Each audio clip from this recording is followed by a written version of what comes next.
तांबे को जलाने के बाद उससे सैकड़ों करोड़ रुपए की कीमत वाला शिल्प तैयार किया जा सकता है और इसके पीछे की जटिल निर्माण प्रक्रिया को देखकर विदेशी विशेषज्ञ भी हैरान रह जाते हैं। एक छोटे से तांबे के टुकड़े को मोड़ने, घुमाने और पतली तांबे की तार में बदलने के लिए कारीगर को लगभग 30 वर्षों का अनुभव चाहिए। इन तांबे की तारों को मोड़कर बेहद सुंदर और बारीक पैटर्न बनाए जाते हैं। इन मुड़े हुए पैटर्नों को पहले सफेद कागजी गोंद से चिपकाया जाता है ताकि वे तांबे के आधार पर टिक सकें। इसके बाद पूरी सतह पर समान रूप से वेल्डिंग की एक परत फैलाई जाती है। 800 डिग्री सेल्सियस की तेज आंच में यह वेल्डिंग धीरे धीरे पिघलकर पैटर्न और तांबे के शरीर के बीच की दरारों में भर जाती है। ठंडा होने के बाद तांबे की तारें आधार से मजबूती से जुड़ जाती हैं।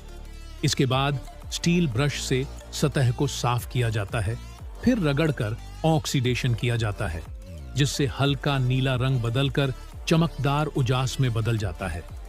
इस कला में 3000 से भी ज्यादा प्रकार के रंगों का उपयोग होता है। हर पैटर्न में अलग अलग रंग भरे जाते हैं।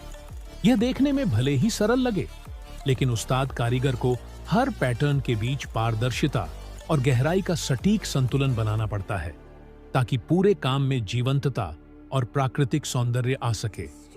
रंग भरने के बाद पेंट आधा सूखा और आधा गीला होता है। फिर इसे दोबारा 800 डिग्री सेल्सियस की भट्टी में रखा जाता है।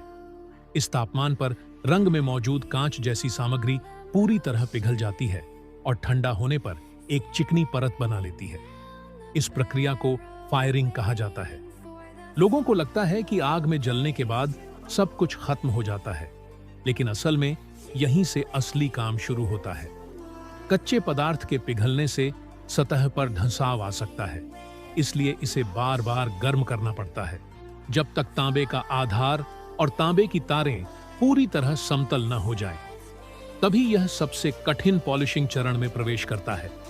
इस चरण में पीले पत्थर के टुकड़े, लकड़ी का कोयला और पानी मिलाकर बार बार घिसाई की जाती है जब तक सतह आईने की तरह चमकने न लगे और तांबे की तारों के पैटर्न बिल्कुल साफ न दिखने लगे।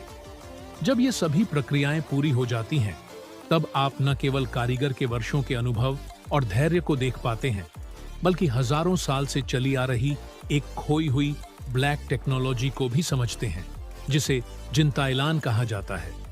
जिनताइलान को क्लॉइज़ोने भी कहा जाता है। यह चीन की पारंपरिक और विशिष्ट धातु कला है और तांबे पर रंग भरने की कला का एक महत्वपूर्ण रूप है। इसकी निर्माण प्रक्रिया अत्यंत